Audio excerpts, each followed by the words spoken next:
So it is about 1:09 on July 22nd, and we're going to start recording. We're going to talk about some stuff that's not related to PTA 205 or 200 real quick.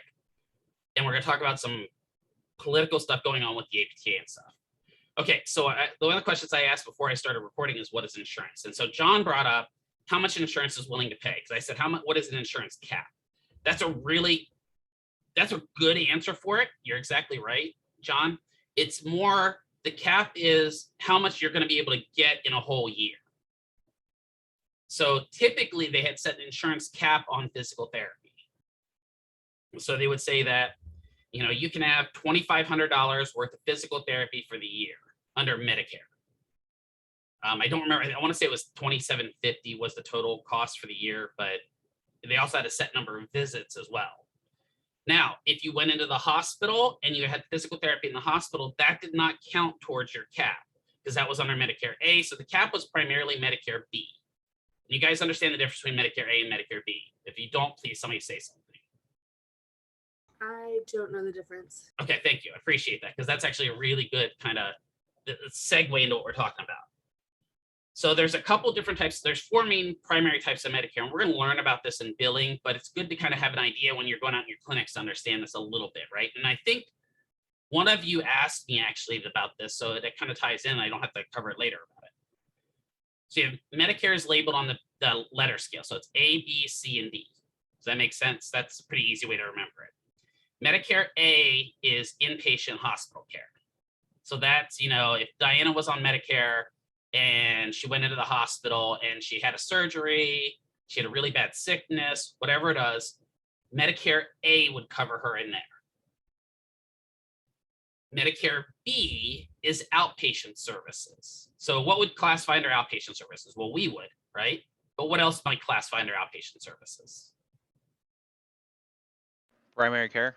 Yeah, primary care doctors, good, right? If Medicare B covers like chiropractic care, that would be under there as well, stuff like that. It is like the ICF thing, kind of, right? And so that was a good question you actually had earlier. So Diana had asked about, her clinic, do we need to know the ICF for going out into the clinics? And I'm going to be 100% honest with you. The number of times I've actually used the ICF at the clinic is probably 1. The ICF, the International Classification of Function, ties into how insurances see patients, right? So yes and no, the Medicare A, B, and D, A, B, C, and D tie into that, but not necessarily. They just divide them up into buckets, basically. So you can think of Medicare A, or they don't actually call them buckets anymore, they call them silos. So Medicare A is the silo for inpatient. Medicare B is the silo for outpatient. Medicare C is typically what they call the Medicare Advantage silo. So does anyone know what a Medicare Advantage is? Is that like a co-insurance kind of thing? Yeah, it's kind of like co-insurance. You're exactly right. It's a little different. You can have co-insurance, but a lot of times nowadays what it is that, let's say you're on Medicare and you're getting Social Security. So I'm going to use Jason as an example because I see his smiling face on my screen. This picture is great. Jason is 67 now and goes on Medicare. He's going to start receiving a stipend from Medicare, right? Because he's paid in all his life. It's not going to be enough to survive on. I'm sorry, Jason, you're just not going to be able to live on Medicare. You better invest it a little bit. But he's going to receive a certain amount per month. That amount, let's just say it's $2,500 a month he's getting. Out of that $2,500 a month, about $220 some is going to come out, and that's his Medicare insurance fee.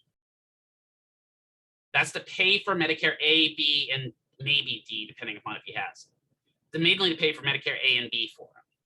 A supplement plan would be, Jason looks on the insurance exchange, says, hey, Blue Cross Blue Shield has this really good plan over here that ties in with my Medicare plan. And what Blue Cross and Blue Shield will say is, hey, tell you what, we will take that Medicare money that you're paying into Medicare, and we'll apply that to our plan, and you can have insurance under us. So you're still under Medicare, but you're under a supplement plan that is covered under another carrier. Does that make sense? So all of your insurance then would be under Blue Cross Blue Shield. They also have some supplementals that you could just bolster your Medicare with, but it's not as common as just them taking the full process over. So United Healthcare has one, Blue Cross Blue Shield, Aetna, Cigna, all the major carriers have supplemental plans. And it makes sense, right? Because let's think about it. If Jason, and I'm not picking on you in particular here, Jason, please don't think that, I just saw your face. If Jason's on Medicare at 67, what's life expectancy for a male that's 67? How much more does he have to live about? Like 13 more years? Maybe 13 years, right? Maybe 10's probably closer, Joe, you're right. So these insurance carriers are like, hey, look, if I take this gamble and take all this money from his Medicare payments, there's a good likelihood he's probably, if he gets sick at all, he's going to die anyway, and we're going to be making all this money. Right? Take $225 or whatever from him a month to provide him with this care that maybe or maybe he won't use. See how that kind of works out? It's all a money thing. I'm just going to say it. So that's Medicare C. And then Medicare D, it is pretty trash, right, John? And Medicare D is Medicare prescription plan. And that's something you have to add on. If you're taking Medicare A and Medicare B, you have to take Medicare D in order to get your prescriptions covered. And that's an extra fee per month. I think it's like $32.50 or something like that. Not that much, but in the grand scheme of things, we know everyone's going to be on prescription, so good idea. Again, a little bit of a tangent from what we talk about today, but this is kind of explaining what I want to cover about this topic that I need to cover in a few minutes that I'm getting to, the long route.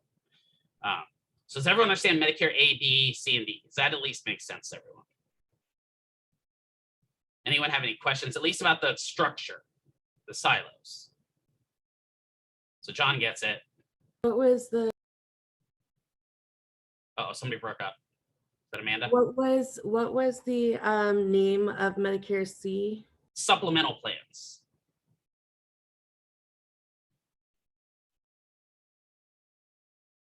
Well, so Diana, A, B, C, and D really not necessarily. So again, don't take ICF into consideration with Medicare at all. Medicare is its own demon. Okay. I just wanted to see if I was No, looking at it wrong. you're or not. thinking of the right thing when you're thinking of the ICF, but Medicare really doesn't have that much to do with that. Medicare is not really going to look at that. Yeah, C is supplemental, So- right? And then D was what? I'm sorry. D is Medicare prescription. Okay. So yeah, so John did a kind of a good thing there, right? Supplemental is C, D is prescription, A is inpatient, D is outpatient. So I'll just type those in here really quick just so you can see it.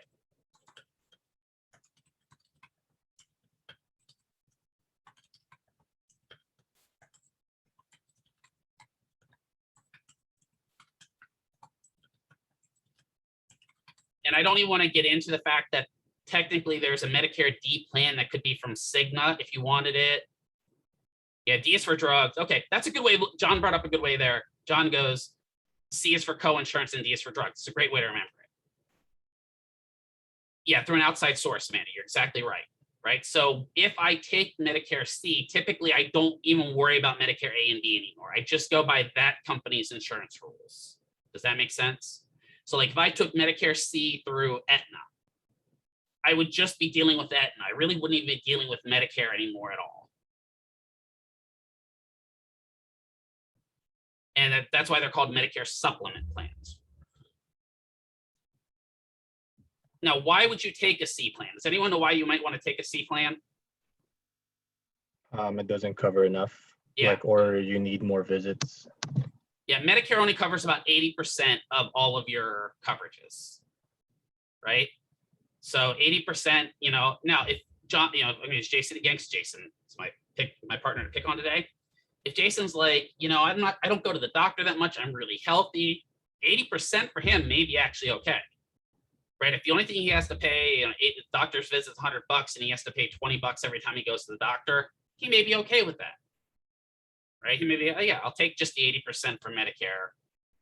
But if you're unhealthy, like I think it was Anthony that answered me there, or it was John, I'm not sure which one of you two. I heard a voice. I'm hearing voices. If you're one that goes to the doctor, like myself, I wouldn't be able to function on a Medicare type A or B plan because I have too many doctor's visits. So I need a supplemental plan to help cover some of that. So I'm not paying out the nose every time I go to the doctor. So that's the Medicare silo. To go along with that, Medicare A and B, technically B, but Medicare said at one point that there is a cap on how much physical therapy, occupational therapy, speech therapy, and respiratory therapy you can get on a yearly basis. It was capped at visits, and then it was also capped in price. So let's just say the cap was $3,000. Okay, I don't remember what it was, but I'm just gonna make it an even number and say 3,000 bucks.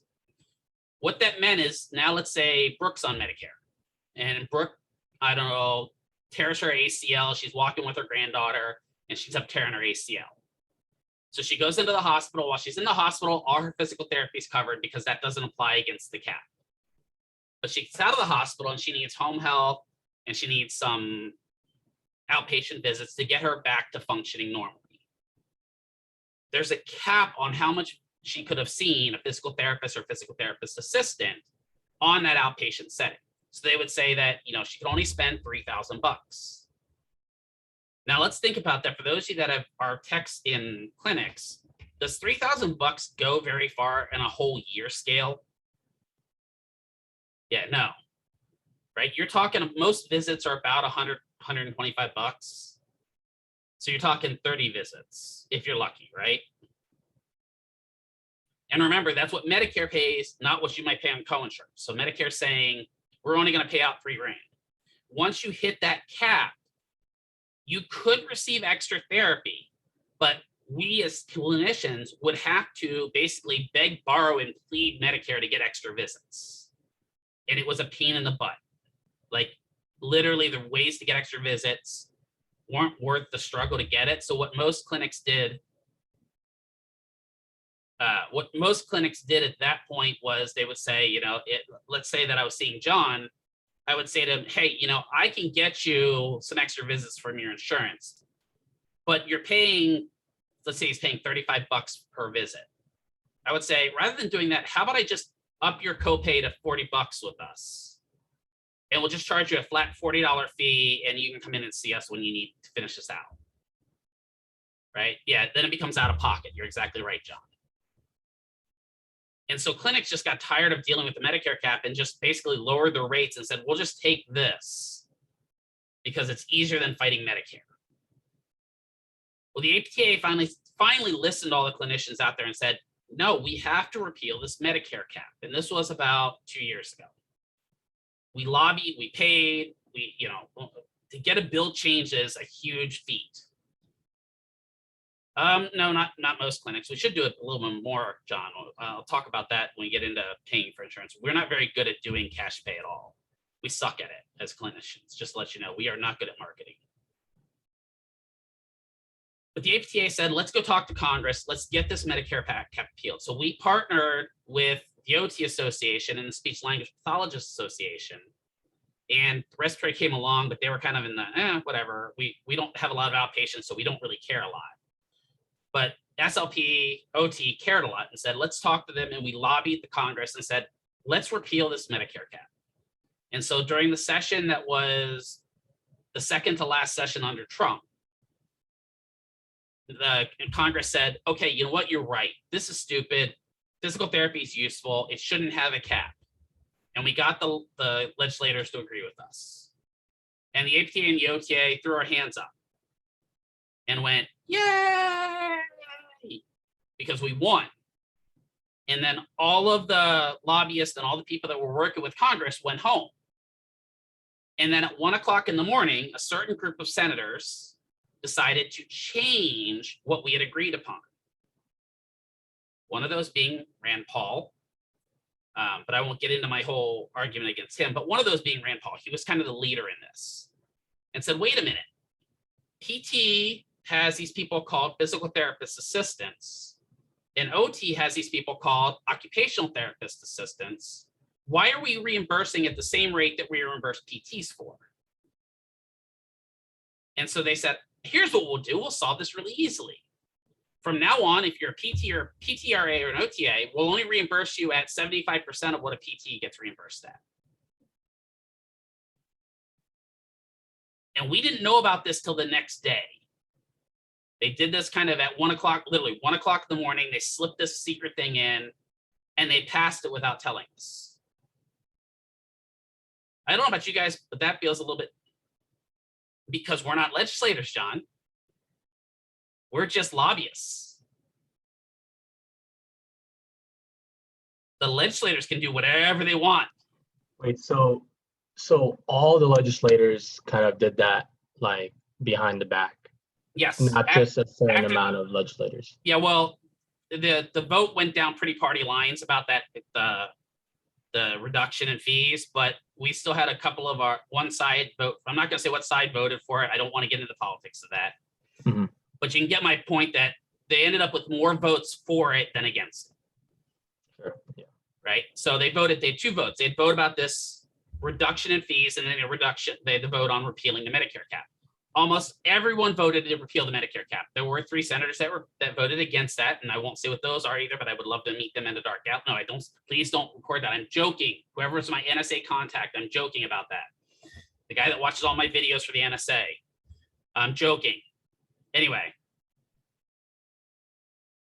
So they voted pretty much to repeal the Medicare cap, but then on party lines pretty much for this 25% reduction. We found out the next day, and APTA is like, what the heck? We agreed, we left, we agree. And senators are like, nah, fam, this is what we're gonna do. Right? And so this went into, now it said, it's not going to go into effect till 2022. So we had till 2022 to talk about this and hopefully get this repealed. And the APTA stance is physician's assistants don't have reductions in fees. Nurse practitioners don't have reductions in fees. So why are you reducing the fees of PTAs and OTAs? And now SLPAs as well, which are coming. That makes sense, right?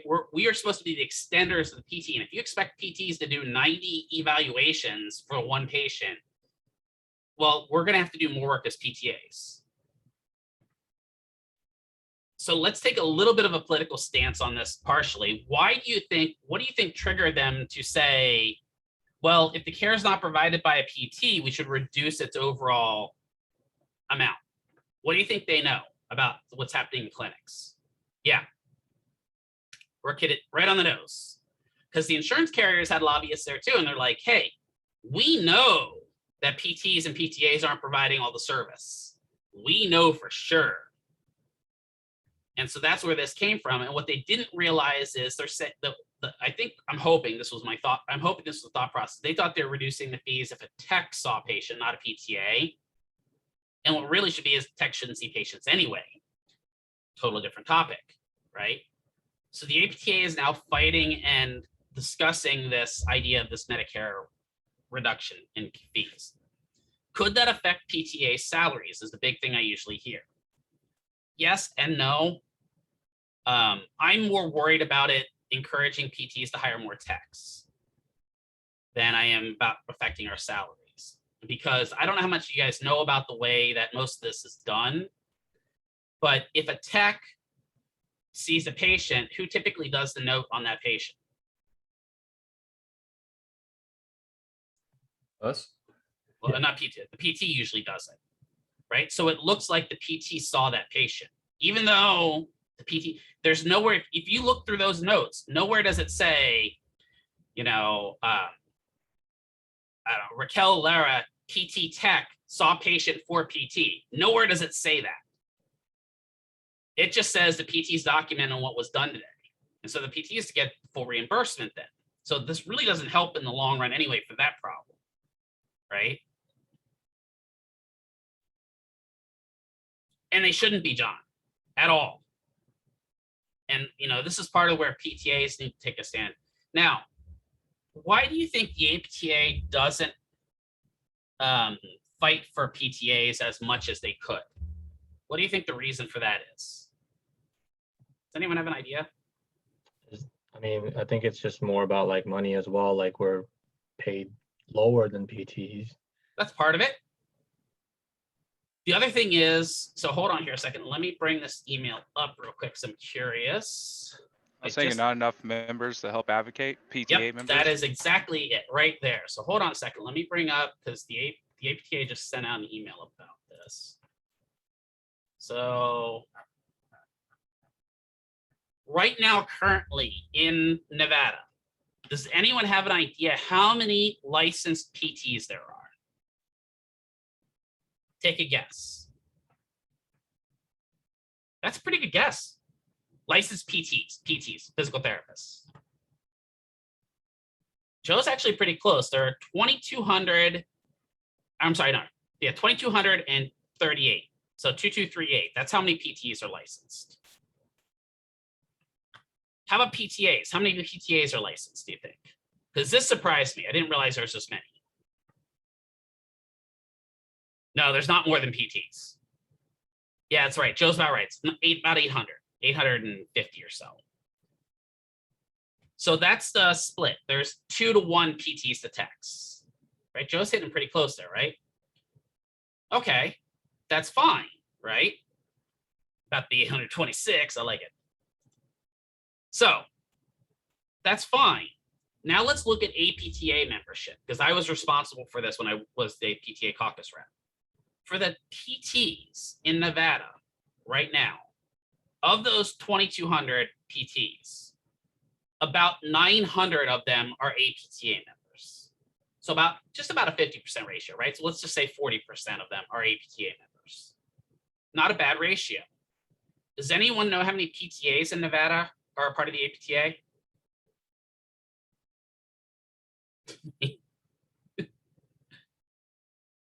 Yeah, way less than 20%. Right now, there are 12.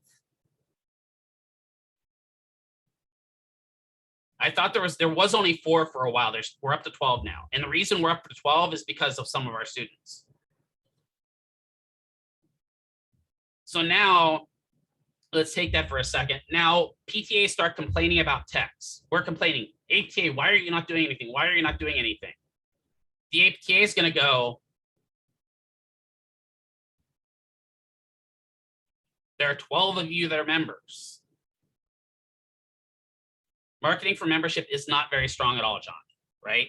And most of the time when you talk to PTAs, because I did this, I said, well, why are you not an APTA member? 2 things came up. Number 1, they don't do anything for me. Number 2, I don't even know enough about what the APTAs do for PTAs to even become a member. That's why I try to preach a little bit of it as I'm going through the program so that you guys understand this. I've been a member of the APTA since I graduated. I feel that it's a professional responsibility to be a member. I'm not going to force you guys to be members, but I really think it's a professional responsibility to be a member of the APTA. And Jason, I think you're our PTA caucus rep, right? Or student caucus rep, right? Yeah, the student special interest group. That's yeah. it. You have to be a SSIG. member. You have Right, to be a member to do that spot. I was a member anyways. I signed up back in like November. See, good, right? Now, the PTA student members don't count for PTA members. Only until you become a full PTA does it count. So that's why we kind of went up about 10 members when students graduated. So there's that. And then there's also the donating to the PAC, which I won't even get into.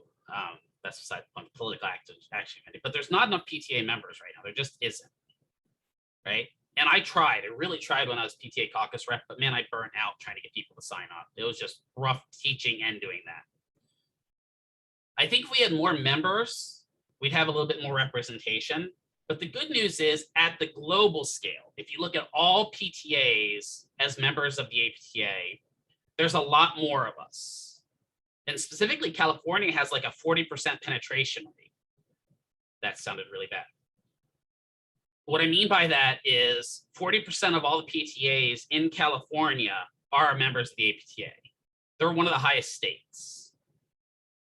And why is that? Honestly, in California, a lot of the employers pay for their membership, which could also boost membership, right? That would definitely, Jason, that would totally boost membership, wouldn't it, if the employers paid for it? Yeah, probably. But Yeah. it's only like $90 a year or something, isn't it? I know, but still, I mean, it's just one of those that people don't even think about. They'll pay for their Netflix subscription, but forget about I know, this. yeah, which is more than that, yeah. Right, exactly. So right now, yes, John, the help that the APTA provides is a little bit more PT centric. You're correct. Right? And Diane's right, that $90 could go somewhere else. You're right. And that depends, especially for a new grad that can get, the good part about it is new grads get reductions for the first 5 years. So the first 5 years, you don't even pay the full amount for membership. You actually get a reduction every year. Kind of goes up every year until you get the full, but it goes down. Yeah, CA is a little bit expensive. The CA APTA department is more expensive. But anyway, that's kind of the idea. That lays the groundwork for what I'm going to talk about. So on August 10th, if you guys are interested, I'm going to bring this up really quick, and I'm actually going to link it. I had to sign in incognito so you guys didn't see my Facebook page because I forgot about that. I was like, I was going to share this. Then I'm like, oh yeah, you guys can see my Facebook page and try to become friends with me. That's not happening.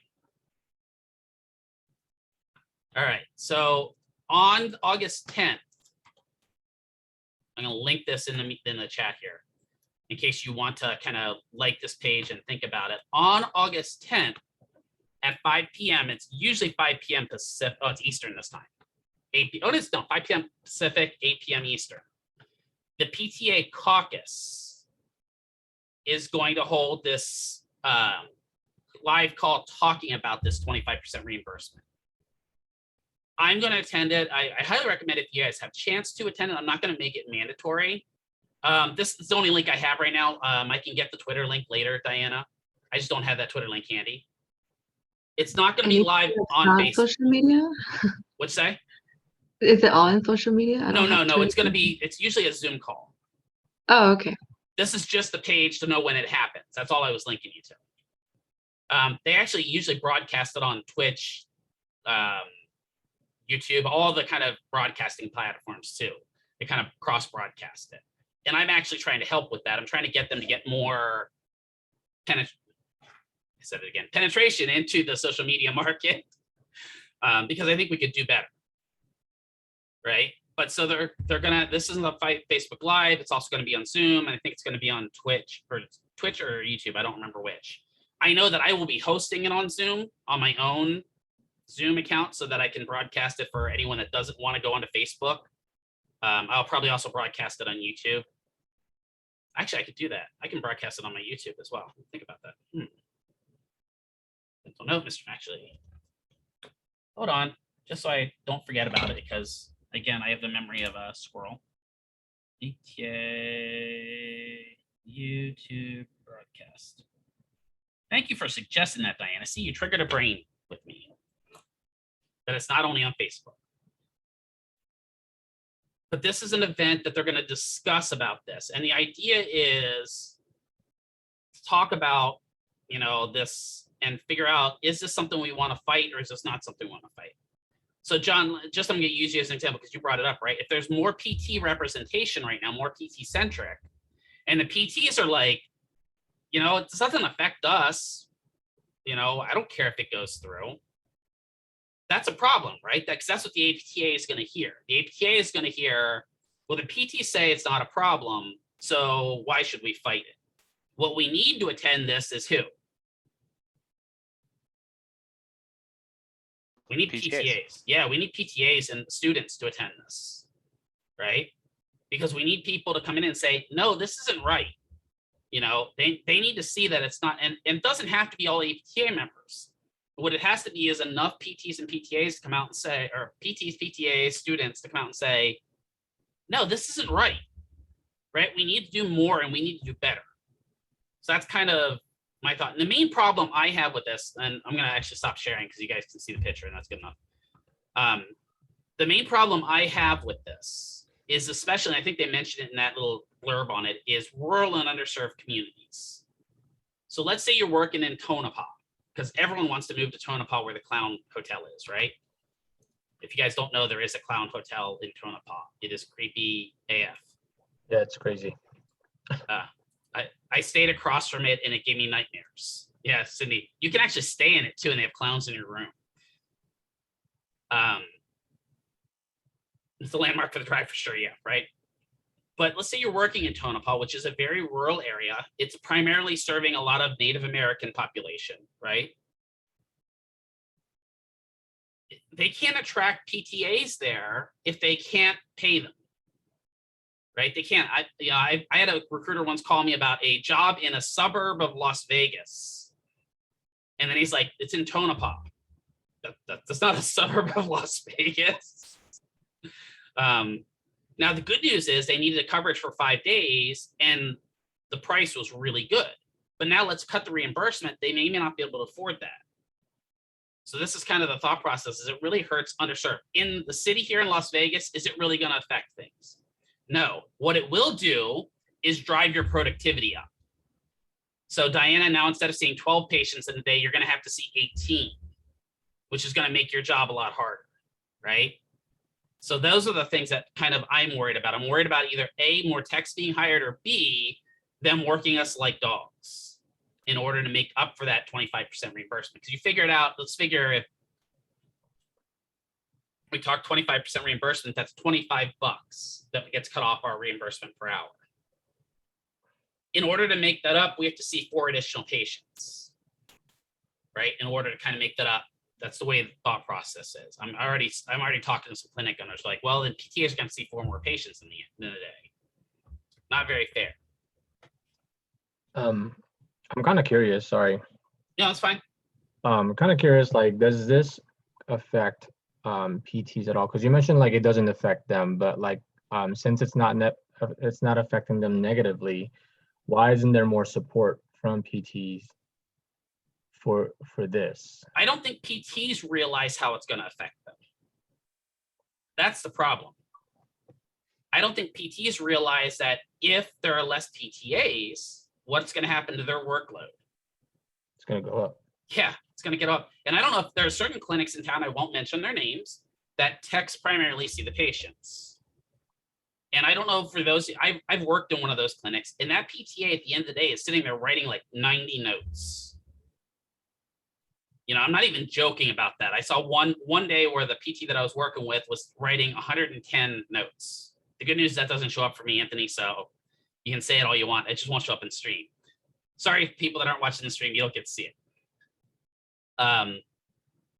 But yeah, so think about that for a second. Just think of like, okay, so now they get rid of, you know, Brooke was the PTA at this clinic, and now she gets rid of because they don't want to give her 25%, so they bring in another tech. Now that PT's got to write 15 more notes. Now they've got, instead of 90 notes to write, they've got 105 notes to write. Right? That they don't realize how that's going to affect their life yet. And I think when more of them start waking up and realizing that their job kind of sucks for paperwork as it is, that this is going to get it more sucky, right? That they might come around to this. I think that's part of what this little thing from the APTA is to kind of bring PTs to the awareness of, look, you do know how this is going to affect you, right? Because I know some PTs that work in these clinics, and they are, like Anthony said, work like a dog. They're taking work home every single night. And when I'm saying taking work home, I'm not talking like taking one eval home. I'm talking taking 2 to 3 hours of paperwork home a night and not getting paid for that. Right? And I really want to recommend that if you guys can avoid it, don't take paperwork home, because once you start taking paperwork home, what's that become? Expected. Yeah, habit and expected. Yeah. A HIPAA violation too. It can be, for sure. Absolutely, Jason, right? Especially since most clinics don't have VPNs where you VPN into the clinic and do your paperwork on their system. You know, you pick up your laptop at home and do your system, you know, on your laptop or your computer at home, right? It's not very secure. So yeah, it's, you know, I remember I talked to you all always about this, the clinic that I work with kind of down in Tucson. And a lot of their clinicians take work home because they're just worked so hard. And it's not that, and they're not worked hard like maybe the clinic that was mentioned, but they're worked hard, and a lot of them do take 1 or 2 evals home a night just because they don't get to them, right? And it gets rough. I mean, I've taken work home, and sometimes I've got to go, nope. And that's different than working for home health. Working for home health, I do my documentation at home, but that's expected, right? That's part of my home health fee. That's why I get paid what I get paid to do a home health visit, is because they know I'm going to have to go home and do my own work. Do you need to take extra classes to be a home health PTA? Nope. Actually, one of the students that just graduated, and she works in Texas, just got hired as a home health peds PTA. Literally. And peds. Yep. Oh, Now, nice. now here in Nevada, right now, you have to have 2,000 hours in a clinic before you can do home health. You have to be supervised for 2,000 hours before you can do home health. So I could probably, let's say I could work and then do that on the side where I'm doing those hours. Well, you have to first know, you have to have those hours done before you can even do home health right now. Now that's changing. That's coming up. That's not going to be hard and set in stone very soon. Oh, Most states are getting rid of that 2,000 hours law because, again, they look at it going, well, wait. So what you're saying is a PTA that's graduating from a PTA program isn't ready to treat on their own. That's not the way it should be, right? I'll answer your question in a second, right? It's just because I don't want to lose my tangent right now. But I see your question. I will address it in a second. So this would affect home health too. This would affect everything at that outpatient Medicare B level. That is now, and this is the thing that we have to be careful of, because once Medicare does it, who else is going to do it? Other insurance. Everyone. Yeah, everyone, right? Blue Cross Blue Shield isn't going to sit back there and go, yeah, it's okay. We're not going to make that 25% back, right? They're not going to do that. They're going to say, hey, that's 25% more we can make in profit. This is why, and this is Mr. McKeever's take, not Pima's take. Please take it as that. This is why I do not think that healthcare should be a for-profit industry. That's Mr. McKeever's take. So, I mean, 45 minutes of me rambling about this. I hope this kind of educated you a little bit on this. And I'm going to read Riley's question here. So kind of off topic. I've been wondering about getting hired. Can you be hired before the board in anticipation? Absolutely. So Riley's good question was, can you be hired before you've taken your boards? Yes, in two fashions. So number one, we do actually have some students that are hired already at a clinic. I know one of them at, I want to say it's Jackson here in town, I think. They're hired. They're not working for Jackson. They've got all their paperwork done. They're ready to start. They just have to get their license and then they can start. It was from their clinical, yeah, I believe. So they've passed their, they're waiting just to get that piece of paper saying I'm a PTA. So that's one way you can do it, Riley. Is that, you work really hard in your clinical and they're saying, hey, you know what? Come work for us. And so you sign maybe a contract saying you'll come work for them as soon as you get your license. That's one way you can do it. The other way you can do it, we have two students doing this right now, is what's called graduate status. And what graduate status is, let's say that, I'm going to use Riley because she was going to ask a question. Riley, you guys graduate what? You graduate in December, right? Or November? April. April. Yeah, so you graduate in April. There we go. You graduate in April.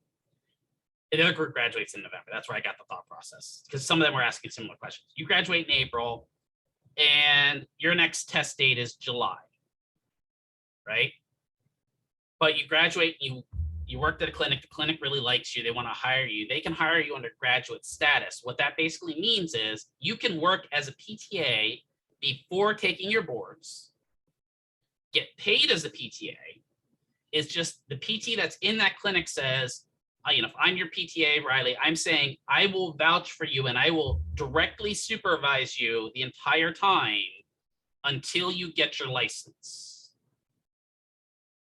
So you could theoretically work for 3 months before taking your boards, get paid as a PTA, as long as you're under direct supervision, right? Now, there is a downside to that. And that downside is if you fail your boards, what do you think happens to that ability to work as graduate status?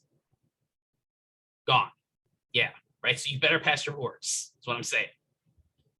The guy that we brought in from Score Builders did this as a PT back in Massachusetts. And he said he failed his boards the first time. He was sitting there working and he got a call from the board saying, you're no longer licensed to work as a PT until you pass your boards. So he had to stop treatment that day, couldn't see anyone anymore until he passed his boards. So it can be a little bit of pressure on you, right? Now I'm going to talk from Mr. McKeever's standpoint, not from PBS or anyone else's. I liked hiring PTAs on graduate status. It is good pressure, you're right. I liked hiring PTAs and PTs under graduate status. You did not get a full PT and a PT rate, PTA or PTA rate. You got a little bit less. Like say I was hiring at $28 an hour, I would only pay you probably $22 because you weren't completely a PTA at that point and I needed to be there the whole time supervising you, right? Or PT actually did. But what it said is once you pass your boards, you got a $6 an hour raise. To me, that was a good incentive. Like Diana said, it's good pressure to pass your boards, right? Right, and exactly, Riley. You just need to pay your rent. That's what a lot of the PTAs will say is, look, I'm okay taking that for 3 months, I'm going to have a job set up and I'm going to get a raise. Sold. The other thing is, usually for the first 6 months, you're in training anyway, for the most part. So there is that as well. But that's why I want to talk about this, because this reimbursement thing kind of scares me a little bit. I've kind of gotten out of a little bit. Hi, Dr. Reskin. We're just actually talking about the PTA 25% reduction because I wanted to make sure they knew about that meeting. So that was kind of the thought process behind this, is that, like, for you guys to understand that this is on the horizon. This is part of your future potentially. I'm going to be honest. Is it part of my future? Sure it is. But I'm scared about it from a couple different reasons for that. That's why I want to make sure I advocate and say, hey, be PTA or APTA members. Also, attend some of these meetings and get involved a little bit. There's also going to be another meeting Dr. Oreskin and I sent in, and I'm going to call her out here on this. Not really, I'm not calling her out. Both of us have sent in some suggestions to the board for changes on the rules and regulations regarding both PT and PTAs, right? They asked for some suggestions. I sent in a book. I forgot to send it to you. I should send it to you. Yeah, I sent a book, Dr. Oreskin, you can imagine. And again, my main one was PT techs should not do any billable services. And then sent a diatribe about why that is.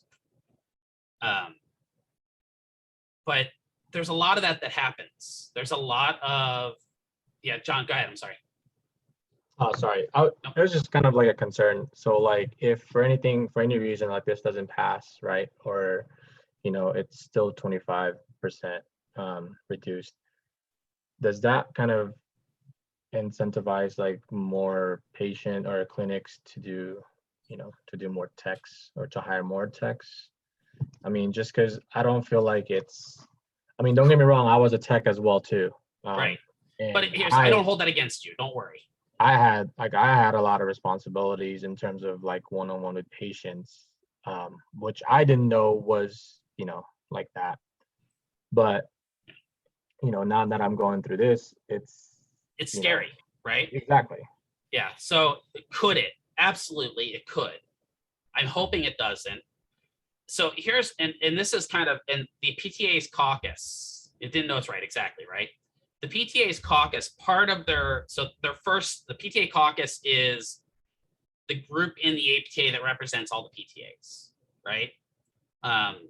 Their stance right now, because I've been on a couple of their calls, I'm not part of the PTA, or I'm part of the PTA caucus, but I'm not a ranking member anymore. Part of their theory on this is, let's repeal this 25%. So they have a two-pronged attack. Number one, let's repeal this 25%. That would be ideal. Right? That's the best case scenario. Is it gets repealed, it doesn't happen. They also have to be realistic, right? Because if this doesn't happen, what's our plan B? Right? So plan B is 10%. That's really not, that's still a reduction, but 10% is not likely to cause a huge ripple effect in the PT world. Right? So there has to be a plan B, because we have to realize we're dealing with legislators. Right? Hi, Dr. Reskin, I see that. I see you. We have to be realistic, and this is a little bit off topic for this, but I think it's a really good discussion. I hope you think so as well. Is that we have to be realistic, realizing we're dealing with legislators, and legislators don't think like clinicians. They think in the terms of dollars and cents and votes. Right? And one of the reasons why back when this vote went through for repealing the cap, why Catherine Cortez Masto voted to repeal the cap was because her office got inundated by PTs and PTAs calling saying, you need to vote to repeal the cap. Right? I got to know Cortez Masto pretty, not one-on-one, but I talked to her several times. Who was the guy before Cortez Masto again? What's that guy's name, Dr. Reskin? The guy that started with an H. Harry Reid? No, not Harry Reid. The guy's last name was an H. The veterinarian? I think he was, yeah, the Republican guy. Yeah, John something. No, Dean Heller. That was his name. Oh, That's who I'm thinking of. I was trying to think who it was. There is a John too. You're right. But Dean Heller was the guy. Dean Heller actually, his office asked me to stop calling him back in the day. They're like, we know what your stance is. Please stop calling us. Wasn't he a doctor? He was, I think, in the Army or the Air Force. Oh, I think so. But he never called himself Dr. Heller, so I don't understand. Maybe he was a physician assistant. I don't know. God, I miss Harry Reid though. Harry Reid was a good guy to talk to. Harry Reid was nice, and he put his eye out. Very appropriate for your picture there. But yeah, so we have to be advocates on our own behalf, right? So one of the things that happens when you're an APTA member is they will send out blasts saying, hey, please call your senator, please call your representatives. Here's a form letter you can send if you don't want to call. Like maybe Diana doesn't, again, I'm not picking on Diana, she just happens to be the picture in front of me right now. Maybe Diana doesn't like to call and doesn't like to be confrontational with her senator, but they'll give you a form letter saying, hey, can you at least send this to them or send this email saying, I would like you to vote for X, Y, and Z. It does work. I mean, you got to understand, even though we think a lot of times that our government is very cynical and doesn't listen to the voters, there's a reason why Dean Heller is no longer in office, right? And why Catherine Cortez Masto is now in office. It's because Dean Heller didn't listen to his voters and they voted him out, right? So they have that hanging over their head that if they don't do what you want, we can vote them out, right? We just need to get organized to do that. Cough, cough. I'm not going to say a name in Georgia that needs to be voted out. Anyway, but does that make sense? That's kind of, I know this was a long kind of diatribe, and I hope that at least learning a little bit about Medicare's payment schedule will kind of help you guys a little bit. Is that kind of, I thought you had gotten that in PTA 110, but I guess you didn't. She might have taken that section out to leave it for billing. Because Dr. Vest, we actually talked about the 4 silos of Medicare, A, B, C, and D, so they could kind of get a kind of high-level view of it. But again, if you're working in the hospital, this probably won't affect you as a PTA. Because again, that's Medicare A, and that's a different world than Medicare B. This is only going to affect primarily Medicare B patients. But my other thought process that, like John said, if it happens for B, it's likely to eventually happen for A too, because that happens quite frequently. And then it's going to happen for Blue Cross, it'll happen for Aetna, it'll happen for everyone else, and it'll just kind of cascade down. A lot of people will use this as the argument of why we shouldn't do single payer healthcare. Well, look, the government's making these rules, we shouldn't do single payer healthcare.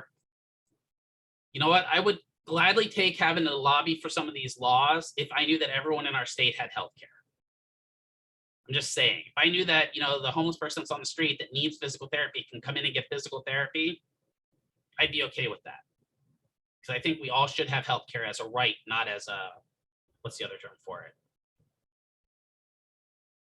Not as a privilege. Money-driven. privilege. Thank you. There we go. I couldn't think of it. I appreciate it. I think it is. Healthcare is a right. It, you know, maybe it should be the next amendment is that healthcare is a right of a human being. I wouldn't be opposed to that. But yeah, so please, if you get a chance to attend this, I don't know that I can make this a extra credit event. I have to talk to Dr. O'Neill about that. That's not something I can say right off the bat. If it would be an extra credit event, I will post on Blackboard for sure, Diana.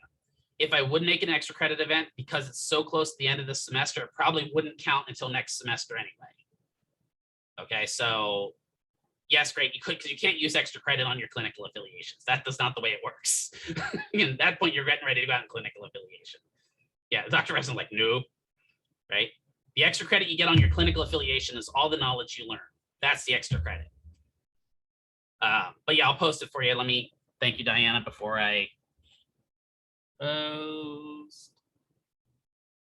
And I'll post not only that Facebook link, but since you don't use Facebook, Diana, I'll find some other links for you as well. I may just create a spreadsheet, like a flyer for it so that you have it. That way you don't even have to go to Facebook. See, I'm thinking of you. I have the YouTubes. You better have the YouTubes. I mean, Dr. Risk can laugh.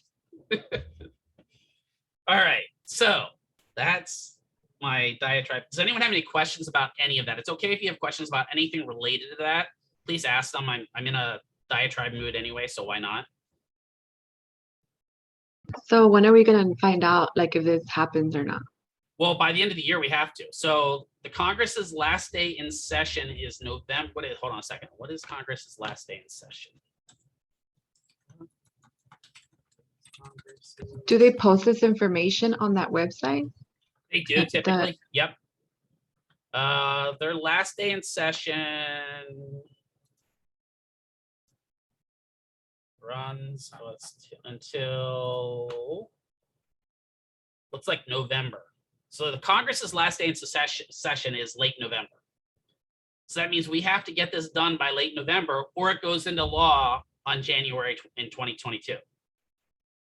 Right now, most likely, this is Mr. McKeever. What's most likely going to happen is we probably won't get the law changed, but it'll get pushed back. They'll say it needs more research, or it's hold off until mid 2022, and then we have a little bit more time to fight it. That's usually what happens. Dr. Reskin and I have been around the block long enough to know that's a lot of what happens with most changes. Is they'll be like, great, we got a lot of people arguing against this. We're not going to fight it right now because it's too close to the end of the session. Let's push it back some. And so, you know, the one thing I'll say, and this will be Mr. McKeever being political here, is that right now we have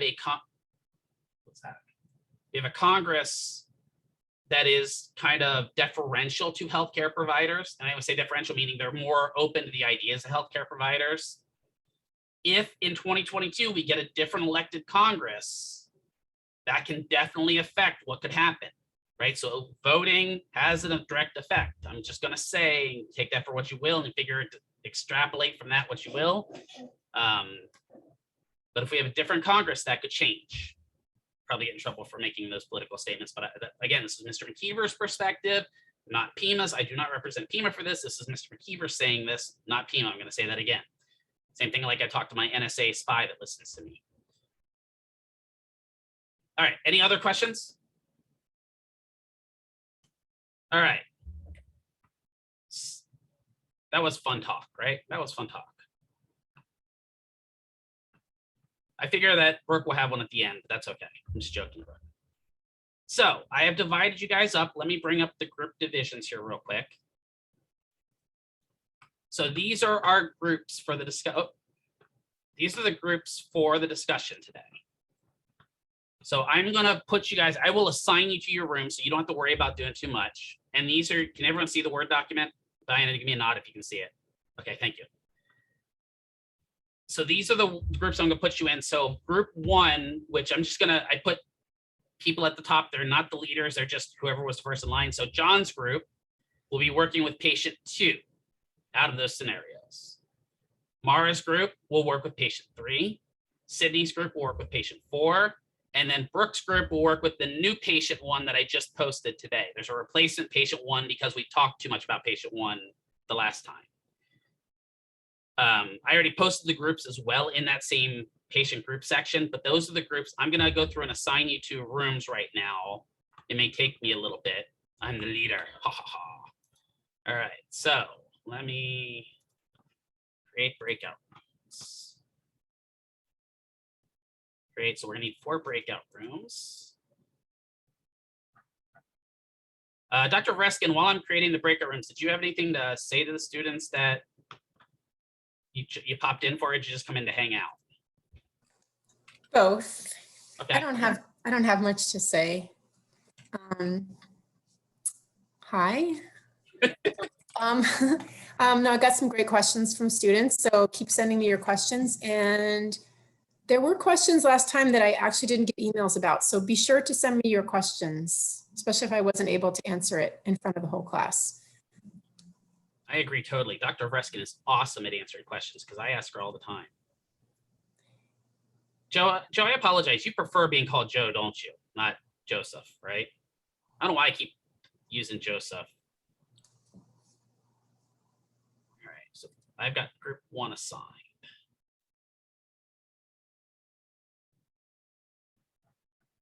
And group 2. I should have just did like you did, Dr. Obreska, and I made this work harder for me, but that's okay.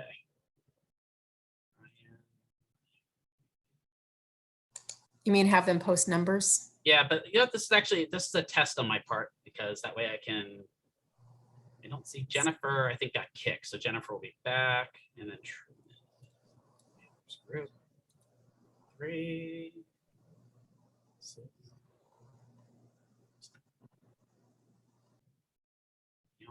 Bianca sent me an email, I think. Anna sent me an email. So some of you may be smaller groups. Where's that? Kirsten's there. 4 should be Brooke, Anthony, Amanda. Amanda was just here. Oscar. Jason.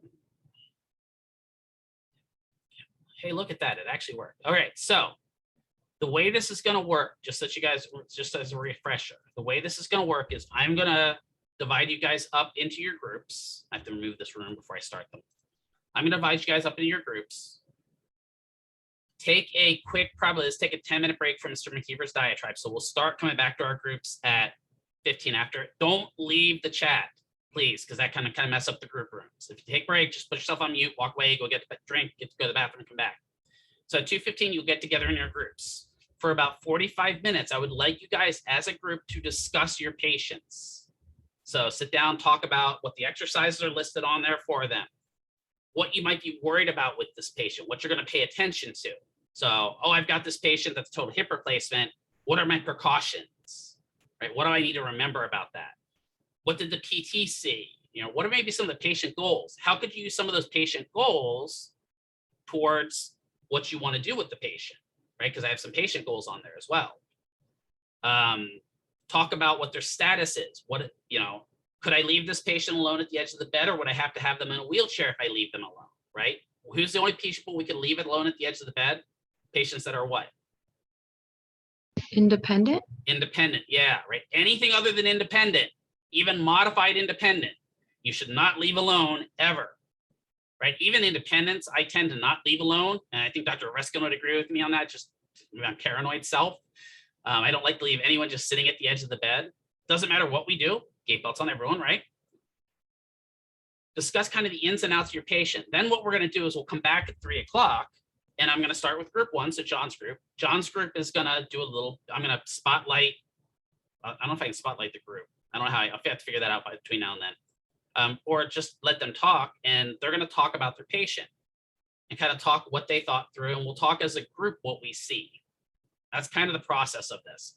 This is kind of what you would do in the clinic, right? You guys are going to look at your patient files, if you can, the day before, potentially, right? If not, in the morning before you see your patients, and you're going to ask questions maybe of your CI or of some of the other clinicians there. Hey, I'm seeing Mary today. I saw that you saw her yesterday. She had a lot of pain in the hip. Was there anything that you did to help her a little bit, right? You read their notes. Oh, I see the ice pack. Did you put the ice pack actually on the hip, or where would you put on the incision site? Help her, right? These are the things we're going to do in the real life, right? I'm going to talk to Dr. Reskin about who she saw yesterday, especially if I've never seen that patient, because it helps me, right? It helps me become a better clinician. This will also help a little bit on your communication skills, I hope, before you guys go out in clinic. So you know it's okay to talk about your patients as long as you're in the setting, not outside the setting, right? Not allowed to talk about them with your family. That's a HIPAA. And also kind of gets you guys spurred on this. So does that make sense at least? Yes. Okay. I'm gonna. So you want us? Go ahead, I'm Sorry. So we could do like the precautions. You said goals, the status, and stuff like that. Yeah. What kind of questions would you be Okay. asking the patient, right? What would you be talking to them about? Okay. Make sense? All right. So I'm gonna open the rooms, and you guys should be able to go to the room. So I'm opening them now, and you should be able. Then I have to send you guys to the rooms. So open rooms, and then. There you guys, I see them going to the rooms. Is that way Dr. Reskin and I can talk for a little bit real quick.